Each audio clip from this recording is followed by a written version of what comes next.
सहकोषाध्यक्षको पदमा उम्मेदवार दिनेछु भन्नुपर्दा मैले मेरो व्यक्तिगत तरिकाले म के भन्न चाहन्छु भने यही नै हो, मैले पनि चाहेको यही हो। हामी कसरी कोषलाई अलिकति पारदर्शिता गर्न सक्छौँ, हामीले कसरी पारदर्शिता गरेर लिएर जान सक्छौँ। हामीले हरेक जस्तै बिल भरपाईले कुरा उठाउनु भयो, त्यहाँसम्म त मैले हेरेको छैन, मलाई थाहा छैन, म त्यहाँसम्म बोल्ने अब हैसियतको छु छैन होइन, त्यो त भोलि अब समयले नै बताउला। तर मैले मेरो व्यक्तिगत विचार के छ भने अब कुन बिल भरपाई छ छैन या त्यो मैले हेरेको छैन, तैपनि मैले के भन्छ हुनुपर्छ, क्लियर हुनुपर्छ, कहाँबाट आयो। आदरणीय दर्शकहरू नमस्कार।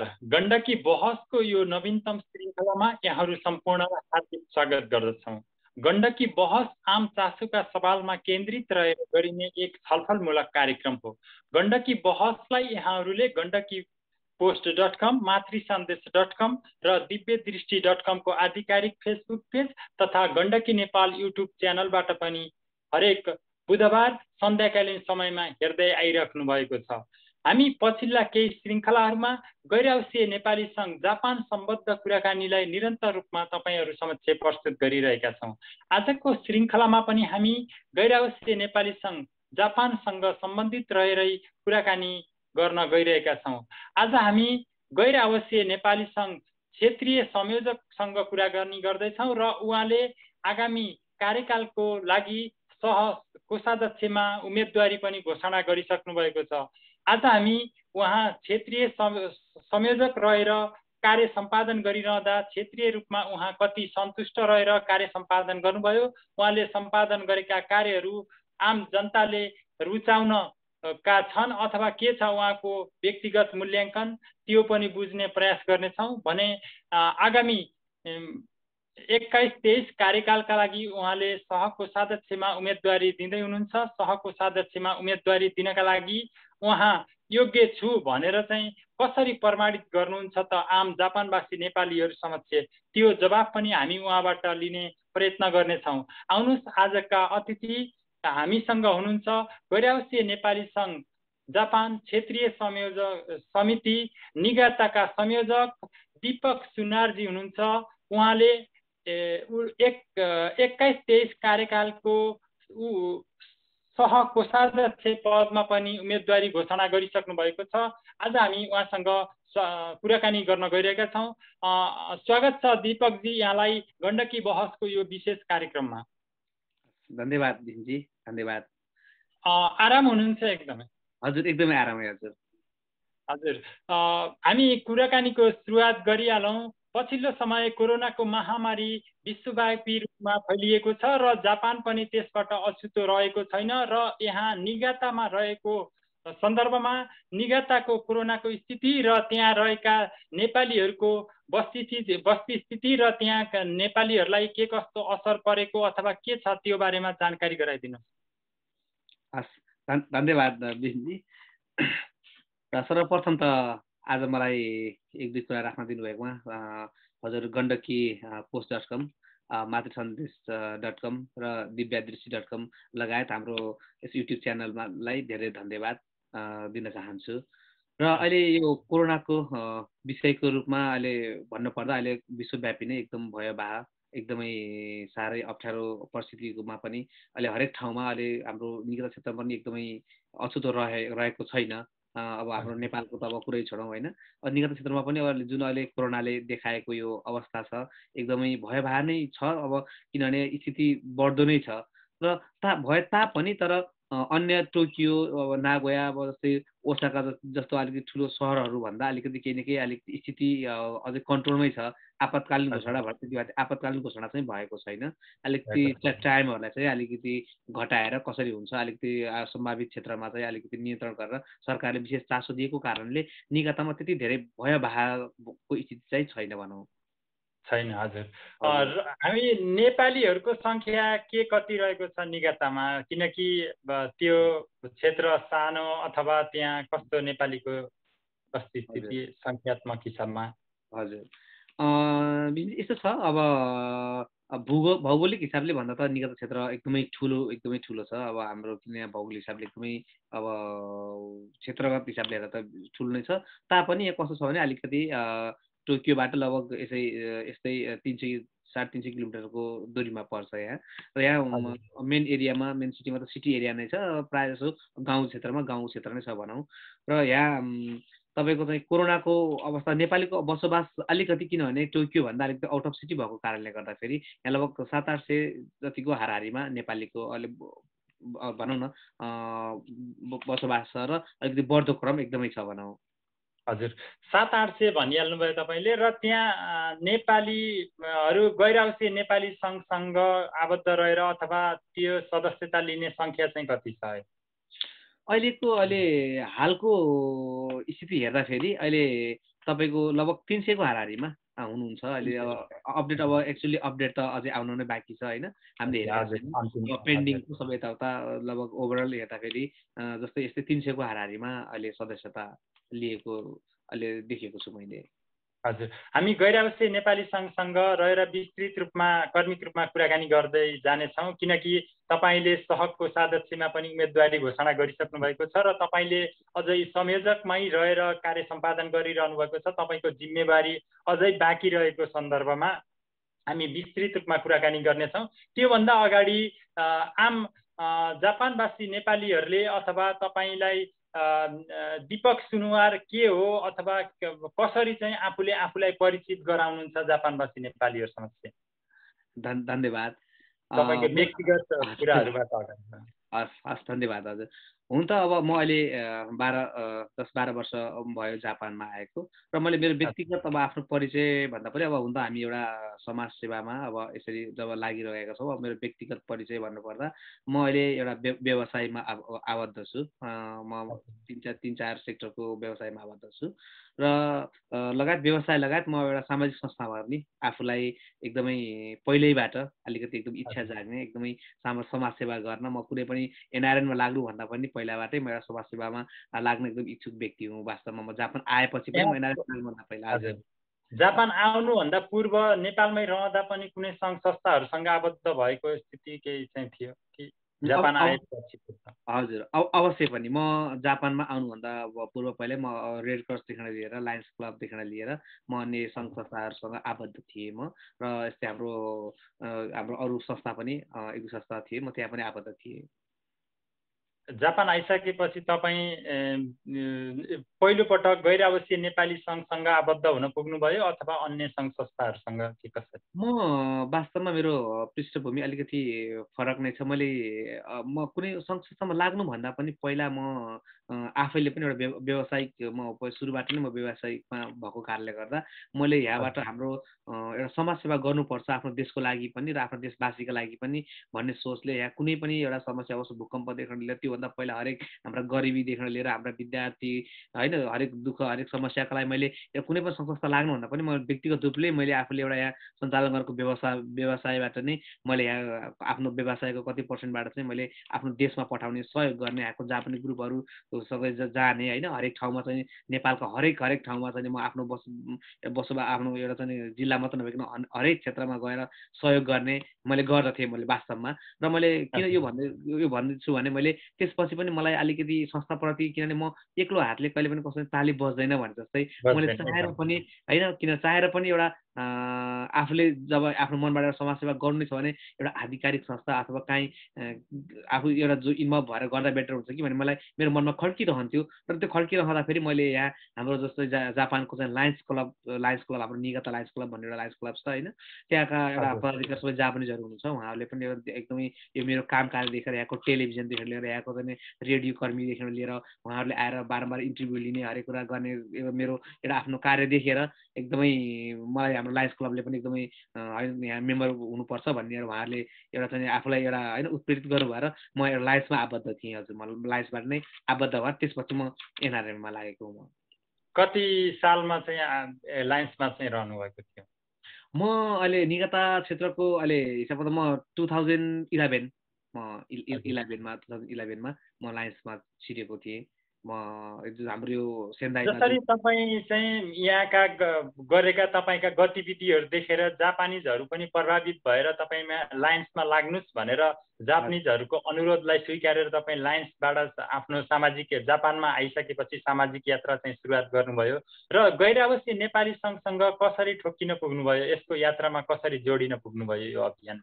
हजुर हजुर Vishnu thank you so much. मैले अघि नै हजुरलाई भनि पनि सकेँ मैले होइन, मलाई एकदम समाजसेवा गर्न म एकदमै एउटा मन पराउने व्यक्ति भनौँ या आफूलाई त्यहाँ समाजसेवा गर्दा आफूलाई आनन्दमय लाग्ने हुन्छ मलाई। त्यो कारणले म गैर आवासीय नेपाल सङ्घसँग कसरी ठोकिएँ भन्दै गर्दा मैले अघि नै लायन्स क्लबमा जसरी मैले एउटा हरेक कुराहरू अब एक हातले ताली बज्दैन भने जस्तै गर्दै गर्दा मैले एउटा किन पनि एउटा आधिकारिक संस्था हो, लायन्स क्लब हो, लायन्स पनि एउटा इन्टरनेसनल क्लब हो यो, किनभने एउटा हरेक कुराहरूमा विश्वभरि गर्न सक्ने हो। त्यो गर्दै गर्दा हाम्रा नेपालीहरूको लायन्स क्लब भनेको एउटा कस्तो संस्था हो भने हरेक इन्टरनेसनलदेखि लिएर हरेक कुराहरू सामान्य मसिना झिना मसिनाहरू कुराहरू पनि अब त्यो हेरिने हुँदैन। मैले हेरिएको हुन्छ, तर मलाई कस्तो लाग्छ भने जस्तो यहाँ विद्यार्थी भाइ बहिनीको समस्यादेखि लिएर यहाँ हरेक कुराहरू एउटा कुकहरू कुनै पनि एउटा पीडित व्यक्तिदेखि लिएर स्पेसली हाम्रो एउटा विशेष व्यक्तिले टार्गेट गरिएको हुँदैन होइन। त्यो कारणले मैले त्यो सोचेको भएर मैले के सोचेँ भने हामीले एउटा नेपालीको लागि निकट क्षेत्रमा बसेर हामीले केही गर्नुपर्छ भन्ने एउटा मैले भित्रबाट सोच देखेर मैले चाहिँ एउटा जे भए पनि एउटा आधिकारिक संस्थासँग एउटा समन्वय गरेर केही गर्न पाए हुन्थ्यो कि, अनि मलाई सधैँ खड्किरहेको थियो। र मैले हाम्रो निकट क्षेत्रमा पनि पहिलेबाट कमिटी गठन भइसकेको र अहिले हाम्रो 7औं अधिवेशन हो अहिले हाम्रो अहिले आएर होइन। र मैले के त्यो खड्किराख्दाखेरि मैले यहाँका हाम्रो अग्रजहरूदेखि लिएर एउटा सबैले उहाँको सरसल्लाह अनुसार पनि उहाँले त्यो मेरो कार्यहरू देखेर होइन अवश्य पनि आउनुपर्छ यस्तो व्यक्तित्व, किनभने हरेक टेलिभिजनदेखि लिएर हरेकमा मलाई किन निगातामा लगभग हाम्रो यहाँ भएका लोकल टेलिभिजनदेखि लिएर सबैमा आउँदै होइन मलाई किनभने सोधिराख्नु हुन्थ्यो, उहाँहरूले सबैले देखेको भएर आउनुपर्छ भनेर उहाँहरूले नै मलाई एउटा आग्रह पनि गर्नुभयो र म पनि 1921 को निगाता क्षेत्रीय संयोजक भएर कार्य सम्पादन गरिरहनु भएको छ। यो तपाईँ चाहिँ संस्थागत रूपमा गैर आवासीय नेपाली सङ्घ यो हो कि यहाँभन्दा पहिला पनि कुनै कार्य समितिमा रहेर काम सम्पादन गरिसक्नु भएको? यस विषयमा भन्नुपर्दा म एकैचोटि म यस्तो संयोजक पदमा नआइकन मैले वास्तवमा मेरो पृष्ठभूमि भन्नै पर्ने हुन्छ, किनभने म आज मैले अघि भनिहाल्नु भयो मैले एउटा केन्द्रमासम्म पनि अझ म केही आफूले केही गर्न सक्छु भन्ने हेतुले म अगाडि बढिरहेको छु होइन। र म सदस्यदेखि लिएर मैले एउटा सदस्यदेखि लिएर मैले एउटा भाइटल पोस्टमा उपाध्यक्षदेखि लिएर मैले त्यहाँबाट अहिले बल्ल मैले त्यसपछि मैले आफ्नो कार्यभार मैले सम्हालेको हुँ मैले। र मैले किनभने मैले हजुर हजुर हजुर मैले आफ्नो बेसबाट नै मैले उठेर काम गरेको हुनाले मलाई थाहा छ मैले किनभने एकैचोटि भाइटल पोस्टमा आएर पनि के गर्ने भने मान्छेले एउटा आफूलाई जब ज्ञान हुँदैन त्यो ज्ञान नभएपछि गर्नुको औचित्य छैन। त्यो सोचेर नै मैले सायद मैले केन्द्रमा जान सक्थेँ होला, ठुलै भाइटल पोस्टमा पनि मैले एउटा आफ्नो उम्मेदवार दिन सक्थेँ होला। किन मैले चाहिँ अब एउटा तलैबाट दिउँ भन्ने सोचेको छु भने मैले यहाँ आफ्नो क्षेत्रमा पनि क्षेत्रको हिसाबले पनि मैले एकदमै आफ्नो तल बेसबाट नै स्टार्ट गरेको छु र अब पनि बेसबाट नै जान चाहन्छु भनेर। तपाईँ निगाताको संयोजकमा रहेर 2 वर्ष कार्यकालको लगभग उत्तरार्धतर्फ आइरहँदा तपाईँ यो कार्य सम्पादनबाट आफू कति सेटिस्फाइड भएको अनुभूति गर्नुहुन्छ तपाईँ? हुन त मैले सोचे अनुरोध गरेँ अथवा गरिनँ, तपाईँलाई के? हजुर हुन त अब आफ्नो प्रशंसा मैले भनिहालेँ, आफ्नो प्रशंसा आफैले गरेर त्यति राम्रो पनि नहोला जस्तो लाग्छ मलाई। र यो त मलाई यहाँ निगातामा बस्ने नेपालीवासी र यहाँका हाम्रा अग्रजहरूदेखि लिएर यहाँ सबै निगातावासीले बोल्ने कुरा हो। हुन त तैपनि सोधिहाल्नु भयो, यसको पनि जवाफ दिन चाहेँ मैले। अब म निगातामा बस्दै गर्दा अब यहाँ अब जस्तो एनआरएनको गतिविधिदेखि लिएर सबै कुराहरू राम्रै थियो, पहिलाबाट राम्रै छ। एउटा दुःख आपत पर्दाखेरि हामीले सहयोग एकअर्कालाई सहयोग गर्ने हाम्रो चाहिँ एउटा प्रतिबद्धता हाम्रो चाहिँ एउटा हामीले गर्नु पनि पर्छ। तर मैले मेरो कार्यकालमा मैले के गरेँ भन्दै गर्दा अब निगातावासीको अहिलेको निगातावासीलाई हजुरले सोध्नुभयो भने पनि उहाँहरूले प्रष्टै भन्न सक्नुहुन्छ किन के राम्रो भयो भन्दै गर्दा यहाँका हरेक समस्याहरू किन सानो सानो समस्याहरूदेखि लिएर सानो समस्या होइन ठुलो मात्र समस्या हो भन्ने जुन त्यो हाम्रो नेपाली सोसाइटीमा छ त्यो होइन। मैले सानो सानो समस्यादेखि उजागर हाम्रा यहाँका विद्यार्थी भाइ बहिनीलाई पर्ने समस्या, हाम्रो यहाँका कुक साथीभाइदेखि लिएर हरेक कुनै पनि भिसाका कुनै पनि स्टार्टरका व्यक्तित्वहरूलाई एउटा चाहिँ हरेक कुराहरू उहाँहरूको दुखिया सोध्ने बुझ्ने आफूले सकेकोसम्म गरेको छु जस्तो लाग्छ मलाई। तपाईँ व्यक्तिगत रूपमा भन्दाखेरि म सफल रहेँ भन्न चाहनुहुन्छ? हजुर मैले अब त्यही जुन मैले अघि नै भनिहालेँ आफ्नो प्रशंसा आफूले गर्दा म सफल रहेँ भन्नुभन्दा पनि मैले के गरेँ भन्ने कुरामा मैले किनभने आफूले एकदमै आफ्नो आफ्नो आत्माले के भनिरहेको हुन्छ म सफल रहेँ अथवा असफल रहेँ के भन्ने एउटा मूल्याङ्कन त सो मूल्याङ्कन हुन्छ नि त। हजुर हजुर म एकदम सेटिस्फाइड छु किन मैले गरेको कार्य, किनभने मैले यहाँ अहिले अघि नै कोरोनाको विषय उठाइसक्नु भएको थियो। यहाँ हरेक विद्यार्थी भाइ बहिनीदेखि लिएर जुन नायरता एयरपोर्टबाट निकटसम्म आउन नसक्ने भाइ बहिनी हुनुहुन्थ्यो, उहाँहरूलाई म स्वयं आफै गाडी लिएर यो कोरोनाको महामारी पनि डरको बेला पनि म एयरपोर्टसम्म पुगेर उहाँहरूलाई चाहिँ निकटसम्म ड्रप गर्ने कामदेखि लिएर हाम्रो अन्य क्षेत्रका साथीहरूसँग चाहिँ कोर्डिनेट गरेर अन्य क्षेत्रका साथीहरूलाई पनि कसरी गर्न सकिन्छ हरेक यो सहयोगदेखि लिएर मैले एउटा कोरोनाको एउटा राहत वितरणदेखि लिएर हरेक कुराहरूमा चाहिँ मैले आफूले सक्दो सहयोग गरेको छु र त्यसमा एकदम फुल म सेटिस्फाइड छु। तर अलिकति मलाई लाग्छ आफूले सोचे जस्तो यो किन अहिले कोभिडले गर्दा त्यति आफूले जे चाहेको थिएँ जे गर्न खोजेको थिएँ त्यति गर्न सकिएन, किनभने अब एकअर्कामा रोगसँग डराउनु पर्ने बाध्यताले गर्दा त्यो गर्न सकिएन। तैपनि म सेटिस्फाइड छु एकदमै। समग्र रूपमा हेर्दा गैर-आवासीय नेपाली सङ्घ अन्य कुराहरूमा विवादमा तानिए तापनि यो विपदको बेलामा जापानवासी नेपालीहरूलाई साथ दिएको छ।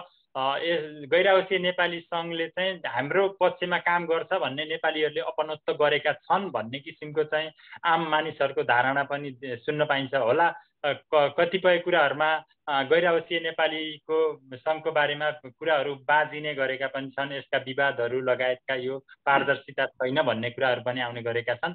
तर कोभिडको सन्दर्भमा वास्तवमै गैर-आवासीय नेपाली सङ्घले गरेको कार्य चाहिँ प्रशंसनीय छ र तपाईँले पनि त्यो कार्यलाई आफूले गरेका कार्यहरूलाई यहाँ प्रस्तुत गर्नुभयो र यसले पक्कै पनि तपाईँलाई आगामी दिनमा सफलता चाहिँ प्राप्त गर्नका लागि आजको कामले भोलिलाई पक्कै पनि तपाईँको सफल रहनेछ दिनहरू भन्ने चाहिँ अपेक्षा हाम्रो पनि रहिरहेको छ। र म तपाईँलाई कार्यक्रमकै सन्दर्भमा यो गैर-आवासीय नेपाली सङ्घ निगाताको संयोजक र तपाईँले आगामी कार्यकाल 21-23 को लागि सहकोषाध्यक्षको लागि उम्मेदवारी पनि घोषणा गरिसक्नु भएको अवस्था छ र हामी तपाईँलाई गैर-आवासीय नेपाली सङ्घको सहकोषाध्यक्षको रूपमा चाहिँ देख्न चाहन्छौँ पनि हाम्रो टिमको तर्फबाट भन्न चाहन्छु। र तपाईँले गैर-आवासीय नेपाली सङ्घ जापानको सहकोषाध्यक्ष पद यदि पाउनुभयो अथवा नपाउनुभयो त्यो भोलिको विषय हो र म यो पदका लागि योग्य छु भनेर आफूलाई कसरी प्रमाणित गर्नुहुन्छ त्यो बुझ्न चाहन्छु। धन्यवाद सर। हजुर यस विषयमा मैले अघि हजुरलाई भनि पनि हालेँ मैले होइन।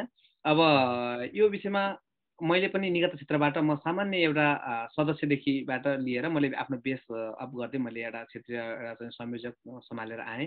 जुन आफ्नो जुन काम गरेँ आफ्नो एउटा गतिविधि जुन मैले आफूले गर्न सकेँ अहिले, किनभने मलाई त्यसले नै मलाई एकदम उत्प्रेरित गराएको हो। मलाई म अहिले वास्तवमा हुन त अब अहिले हाम्रो कास्की समाज पोखराको पनि प्रवक्ताको रूपमा रहेको छु अहिले म। अब किनभने त्यहाँबाट पनि हरेक कुराहरू आफूले गर्न सक्ने गतिविधिहरू गरिराखेको छु होइन। र अहिले मैले किन सहकोषाध्यक्षमै मैले अहिले आफ्नो पद दिने त भन्ने मैले अब आफ्नो निर्णय भन्नुपर्दा वास्तवमा हुन पनि एउटा संस्थामा जबसम्म आफूले तल एउटा बेसबाट एउटा कुनै पनि कुरा बुझ्दैन तबसम्म हामी जाने कुनै भाइटल पोस्टको लागि जाने होइन, हामी कामको लागि जाने हो। हामीले आफ्नो एउटा कार्य गएर त्यहाँ गएर आफ्नो कार्य गर्न सकियो भने मलाई संयोजक किन दियो त निगाताको भन्नुपर्दा मैले आफ्नो सानो बेस हुँदै मैले कुनै पनि काम नगरिकन पक्कै पनि मैले एउटा संयोजकको पद पाएको छैन होला। अब हरेक क्षेत्रमा एउटा संयोजक पदमा पनि किन अझै कतिपय बाजिएका छन्, कतिपय कुराहरू होइन मिल्दैनन्, र पनि म एउटा किन निर्विरोध तरिकाले बिना चुनावी म एउटा चाहिँ यहाँ एउटा निर्विरोध एउटा संयोजक बनेको थिएँ। त्यो पनि पक्कै मेरो कार्यले गर्दा होला जस्तो लाग्छ मलाई। र अहिले मैले हजुरले सोधेको क्वेसनमा मैले सहकोषाध्यक्षमा किन दिँदैछु त भन्नुपर्दा अहिले हाम्रो विविध कुरा उठाउन उचित होला या नहोला, मैले अब किन सानो कुरा निकाल्न मन लागिहाल्यो, समय परिस्थिति आएपछि यो निकाल्नु पनि पर्ने जस्तो लाग्छ मलाई। अहिले पनि हाम्रो केन्द्रमा हरेक आर्थिक अनियमिततादेखि लिएर हरेक कुराहरू हरेकचोटि उठिरहेका हुन्छन्। साँच्चै संस्थाले त्यो गरेर भएको हो कि कुनै व्यक्तिलाई आक्षेप लगाउनको लागि व्यक्तिको यो चुनावी माहौलको लागि गरिएको हो, यो विषयमा एकदम जान्न चाहन्छु पहिलो कुरा। र आर्थिक पाटो भनेको एउटा कुनै पनि सङ्घ संस्था अथवा कुनै पनि कम्पनीमा एकदम मेन पोइन्ट हुन्छ मलाई लाग्छ मेरो विषयमा। आर्थिक पाटो जबसम्म क्लियर हुँदैन तबसम्म कहिले पनि त्यो संस्था राम्रो हुँदैन। र हजुर एकदमै राम्रो हुँदैन, त्यहाँ सधैँ लालसाना हरेक कुरा लागिराख्ने गरेको हुन्छ। र मलाई पहिल्यैबाट पनि मलाई के लाग्थ्यो भने अवश्य पनि म एउटा सामान्य, किनभने एकैचोटि त्यहाँ उपाध्यक्ष होइन, मैले त्यहाँ सचिव भने महासचिव, त्यो ठुलो भन्दा पनि एउटा सामान्य एउटा भाइटल पोस्ट होस् अथवा नहोस्, एउटा सामान्य पदबाट आफूले गर्न सक्ने, आफूले दिन सक्ने, एउटा आफूले क्लियरफाई गर्न सक्ने, मैले यो पद लिएर गएन मैले यो गर्न सक्छु भनेर, इभन मैले को सदस्यको पद मैले किन दिएको छैन, म अझै जान्न चाहन्छु, म अझै तलबाट छिरेर मैले अब अवश्य कोष पनि मैले हेरेर एउटा किन आर्थिक अनियमिततादेखि लिएर हरेक कुराहरूमा आफूले चाहिँ एउटा राम्रोसँग एउटा हेरेर आफूले ज्ञान बुझेर मात्रै बोल्न सकौँ भनेर मैले एउटा सदस्यको रूपमा चाहिँ अहिले मैले आफ्नो एउटा उम्मेदवार दिने घोषणा गरेको छु मैले। कुनै पनि व्यक्ति सफल हुनका लागि हिजोका कार्यहरू हेरेर आजको र भोलिको लक्ष्य चाहिँ उसको निर्धारण हुने गर्दछ। जस्तै तपाईँले हिजोका दिनमा गरेका कार्यहरूले आज तपाईँ यो स्थानमा हुनुहुन्छ र आज कार्य गरे जसरी तपाईँले गरिरहनु भएको छ जति पनि कार्यहरू, त्यसले भोलिका दिनमा पनि तपाईँलाई सफलतातिर चाहिँ लम्कनका लागि अवश्य पनि सहयोग पुग्नेछ भन्ने अपेक्षा पनि रहेको छ र त्यही लक्ष्य अनुरूप तपाईँ अगाडि पनि बढिरहनु भएको छ। तपाईँ एउटा निगातामा रहेर निरन्तर रूपमा सङ्घ संस्थाहरूमा लागिरहेर सङ्घ संस्थाको प्रतिनिधित्व गरेर गैर आवासीय नेपाली सङ्घको केन्द्रको सहकोषाध्यक्षमा उम्मेदवारी घोषणा गरेर यसरी आइरहेको सन्दर्भमा गैर आवासीय नेपाली सङ्घलाई कतिपय व्यक्तिहरूले चाहिँ यो धनीहरूको संस्था मात्रै हो, यो तल्लो लेभलका व्यक्तिहरूको संस्था चाहिँ अझै पनि बन्न सकेन भन्ने आक्षेप पनि लाग्ने गरेको छ। यसलाई चाहिँ तपाईँले कसरी चाहिँ होइन यो धनीको पनि हो अथवा वास्तवमै धनीको मात्रै हो अथवा तल्लो लेभलका व्यक्तित्वहरूको पनि हो भनेर कसरी प्रस्ट्याउनुहुन्छ? धन्यवाद विशजी, एकदमै राम्रो, एकदमै अहिले समाजमा उब्जिरहेको यो एकदमै राम्रो प्रश्न गरिदिनु भयो। मलाई यही प्रश्न गरिदिए हुन्थ्यो कि भन्ने मलाई लागिरहेको थियो, तपाईँले गरिदिनु भयो, तपाईँलाई धेरै धेरै धन्यवाद दिन चाहन्छु म। र यो मैले एनआरएनको विषयमा मलाई पनि सुरुमा के लाग्थ्यो भने, म जब एनआरएनए हुनुभन्दा पहिल्यै म जब मेरो देशमा थिएँ, मेरो देशको माटोमा बसिरहेको थिएँ, त्यो बेला एनआरएनए भन्ने मैले जमानाबाट सुन्दै गर्थेँ, यो चाहिँ ठुलो कुनै एउटा छाता सङ्गठन, एउटा बिजनेसम्यानको एउटा सङ्गठन होला भन्ने लाग्थ्यो। र जापान आएँ, जापान पनि आएर हरेक कुराहरू आउने बित्तिकै त आफ्नो थाहा हुँदैन। अब आफ्नो 1 वर्षको बसाइमा पनि अझै पनि मलाई लाग्थ्यो त्यहाँ अलिकति सुट बुट टाई कोट होइन, त्यस्तै व्यक्तित्वहरूको मात्रै चहल पहल देखिने। त्यो गर्दाखेरि मलाई लाग्थ्यो होइन यो पनि ठुलो एउटा सङ्गठन हो या अलिकति धनाढ्यहरूको नै सङ्गठन हो कि जस्तो मलाई लाग्थ्यो। मलाई अझै पनि कतिपय भान हुने, मलाई जस्तै भान हुने व्यक्तित्वहरू धेरै हुनुहुन्छ। हामी 1 लाख नेपाली बसिरहँदा अझै पनि 9-10,000 एउटा सदस्य बन्नु भनेको अझै पनि त्यही भान भएर हो कि जस्तो लाग्छ मलाई। र मैले यसलाई मैले आज यो तपाईँले प्रश्न सोधिहाल्नु भयो, यसलाई मैले के उल्था गर्न चाहन्छु भने एनआरएन भनेको साँच्चीकै एउटा धनी गरिब भन्दा पनि पैसाको चलखेल पैसा मात्रै भएका व्यक्ति होइन कि एउटा तपाईँ हामी जस्तो सामान्य नागरिक पनि एउटा चाहिँ एनआरएन हो। जब हामी आफ्नो जन्मभूमि छोडेर हिँडेका हुन्छौँ, जब हामीले आफ्नो जन्मभूमि छोडेर विदेशमा आएर यसरी एउटा आफ्नो देशको लागि आफ्नो परिवारको लागि बस्नु परेको छ, तर हामी सबै एनआरएन हो। तर एनआरएनए हो भन्दै गर्दा हामी कस्ता व्यक्तिले चाहिँ एउटा नेतृत्व लिने त हामीले कसरी गर्ने त भन्ने मैले किन भन्न चाहन्छु भने एउटा वास्तवमा चाहिँ सानो एउटा पैसा नभएको व्यक्ति पनि एउटा दुखी गरिब पनि एनआरएन होस्। जस्तै अहिले मेम्बर भन्नको लागि 1000 ऐन लाग्छ, त्यो पनि फ्री होस्। र जस्तै आर्थिक पाटो नै किन होस् त्यो पनि क्लियर होस्। र हरेक यसरी नै हामीले पोजिटिभ सेन्स दियौँ भने पक्कै पनि एउटा सामान्य गरिब व्यक्तिले पनि म एनआरएन रहेछु है भन्ने उसलाई चाहिँ एउटा आभास हुन्छ जस्तो लाग्छ मलाई। एकदमै यो धनीको सङ्गठन होइन, बिल्कुल होइन, यो सबैलाई बुझ्नु जरुरी छ। यो सामान्य व्यक्ति पनि कुनै पनि संस्था एउटा सफा र क्लियर हुनको लागि चाहिँ साँच्चीकै त्यो संस्थाभित्रका व्यक्तिहरू राम्रो हुनुपर्छ। त्यो संस्था आफैमा स्वच्छ हुन्छ।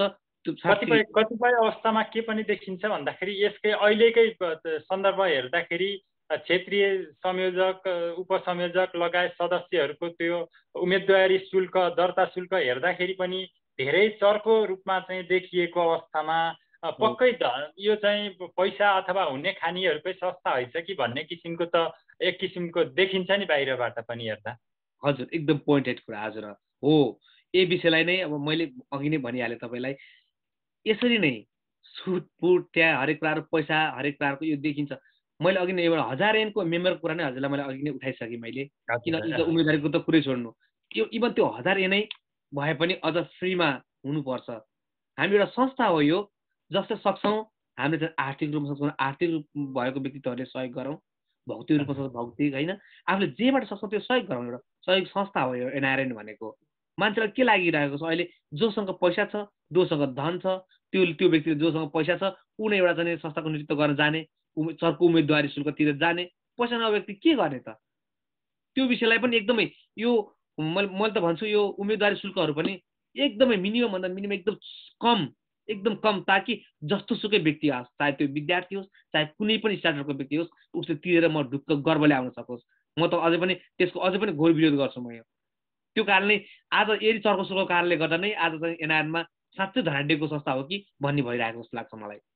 हुन त यो विषयहरू छानबिन समितिले आर्थिक अनियमितता छानबिन समितिले आर्थिक अनियमितता भएको छ भनेर प्रतिवेदन सार्वजनिक गरिसकेको छ। यसबारेमा चाहिँ बहसहरू आगामी दिनमा हुँदै पनि जानेछन् र यसरी उम्मेदवारी शुल्क चर्को रूपमा तिरेर उम्मेदवार बन्ने र ऊ चाहिँ संस्थामा छिर्ने, अनि त्यसपछि गइसकेपछि त्यहाँभित्र गइसकेपछि उसले चाहिँ गर्ने भनेको आर्थिक अनियमितता चाहिँ हो। किनकि छिर्ने बाटोमा चाहिँ ठुलो रकम तिरेर छिर्नुपर्छ भने भित्र गइसकेपछि त उसले त त्यो ठुलो रकमलाई फिर्ता गर्नका लागि विभिन्न चलखेलहरू गर्नुपर्ने अवस्था हुन्छ र यसरी चाहिँ भ्रष्टाचार अथवा त्यहाँ आर्थिक अनियमितता चाहिँ यही बिन्दुबाट सुरुवात हुन्छ भन्न पनि सकिन्छ नि त त्यसलाई। मेरो विचारमा साँच्चै तपाईँले उठाउनु भएको कुरा एउटा त्यो पनि हुन सक्छ होइन, तर होला कुनै त्यस्ता व्यक्तित्वहरू त्यस्तो सोच लिएर जानुभएको व्यक्तित्वहरू पनि हुनुहुन्छ। तर मैले हुन त छानबिन समितिहरूले हरेक कुराहरू अब गर्दै जानुहुन्छ, उहाँले गर्नु होला, त्यो चाहिँ त्यो विशेष त्यो पाटो छुट्टै छ होइन। मैले के भन्छु भने यो साँच्चीकै चुनावी माहौल यो हरेक कुराहरू यस्ता कुराहरू हेर्दाखेरि हाम्रा खर्चका कुराहरूदेखि लिएर हाम्रो चाहिँ होइन नेपालको एउटा चाहिँ सोसाइटीमा पनि त्यो चाहिँ हामीले त्यो देखेर हो कि सायद हामी नेपाली रगत भएर हो कि विदेशमा आएर पनि त्यही देखिरहेको हुन्छु होइन। एउटा चुनावी माहौलमा चाहिँ पैसा खर्च गर्ने, पैसा आफ्नो चाहिँ धेरै खर्च गर्ने, अलिक दम्ब हुने, हरेक कुरा देखाउने, जो पैसा छ त्यो व्यक्ति माथिल्लो जाने होइन, जुन गरिब छ उसलाई चाहिँ होइन त्यो एउटा हरेक कुराहरू त्यो समस्याहरू छ अवश्य पनि। तर त्यो कारणले हो छिर्ने हजुरले भने जस्तै छिर्ने बाटोमै सहज रूपमा सामान्य रूपमा एउटा सहर छ एउटा, किनभने एउटा उम्मेदवारी दिँदा पनि सामान्य रूपमा उसले दिन सकोस् ताकि उसको क्यापेसिटी हेरेर उसले आफूले गर्न सक्ने काम गर्न सक्ने व्यक्ति आओस्, पैसा मात्रै भएको व्यक्ति नआओस् भन्ने चाहन्छु म पनि एकदमै। गैर आवासीय नेपाली सङ्घ जापानले विभिन्न समयमा चाहिँ अनियमितता गरेको भनेर केन्द्रले छानबिनको लागि समिति बनायो र त्यो छानबिन समितिले आफ्नो प्रतिवेदन पनि सार्वजनिक गरिसकेको छ र त्यो प्रतिवेदनमा चाहिँ त्यो रकमहरू जुनसुकै कार्यक्रम गर्दाखेरि पनि बिल भरपाई बिना त्यो संस्थाको व्यक्तिको खातामा अथवा कुनै पनि नाममा चाहिँ हालिएको उसको खातामा राखिएको कुनै बिल भरपाई चाहिँ नभएको त्यस्तो किसिमको पनि पाइएको भनेर छानबिन समितिले आफ्नो प्रतिवेदन निकालेको छ। यसले आगामी दिनमा तपाईँ पनि त्यो कोषसँगै सम्बन्धित पदमा जाँदै हुनुहुन्छ, कोषसँग सम्बन्धितै पदमा गइरहँदाखेरि तपाईँका लक्ष्य उद्देश्यहरू के कस्ता रहेका छन्? म सहकोष सदस्यमा विजय प्राप्त गरेँ अथवा निर्विरोध भएँ भने पनि तपाईँले म यो लक्ष्य उद्देश्य र मेरा प्रतिबद्धताहरू यस्ता यस्ता छन् भनेर चाहिँ कसरी चाहिँ आफ्ना जापानवासी नेपालीहरू समक्ष तपाईँले अनुरोध गर्नुहुन्छ अथवा जापानवासी नेपालीहरूलाई आश्वस्त पार्न सक्नुहुन्छ? हजुर धन्यवाद। यो विषय पनि साँच्चीकै मैले अघि नै तपाईँलाई भने, मैले बारम्बार दुई तिनचोटि एउटै कुरा गरिरहेको थिएँ कि जब संस्थामा अथवा कुनै कम्पनीमा अथवा कुनै पनि ठाउँमा जब आर्थिक पाटो क्लियर हुँदैन तबसम्म त्यहाँ कहिल्यै पनि क्लियर हुँदैन। आर्थिक पाटो साँच्चीकै एकदमै मेन पोइन्ट हो, किनभने एउटा इभन एउटा घरैभित्रको कुरा किन नहोस् आर्थिक पाटो भनेको हर कहीँ एउटा चाहिँ किनभने यो चाहिँ आर्थिक पाटो भनेको एकदमै इम्पोर्टेन्ट हुन्छ जस्तो लाग्छ मलाई। त्यो कारणले मैले के भन्छु भने हुन त अब यो अहिले आएको प्रतिवेदन मैले आज भर्खरै मात्रै बिहान आएको छ भन्ने सुनेको छु मैले होइन। तैपनि त्यो विषयमा त्यति राम्रोसँग हेर्न पनि पाएको छैन। हिजोको दिनमा के भयो अवश्य पनि हेरौँला, त्यसको समय आएपछि त्यसको जवाफ पनि दिउँला।